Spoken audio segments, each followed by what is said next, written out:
Harbor Freight. This is their new compact impact wrench with a black rubber molding. 8-amp battery. I'm trying to remove a lug nut on my van. It's been on 2-3 years.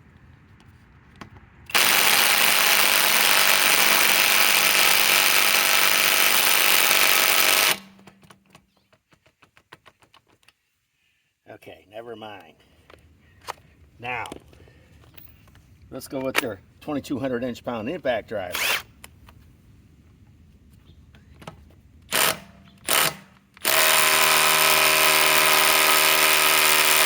Forget it.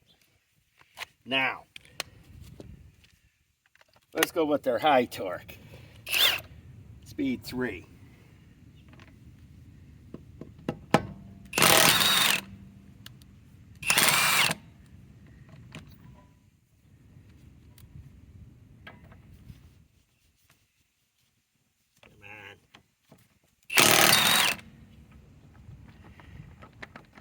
What you got to reach for, a high torque.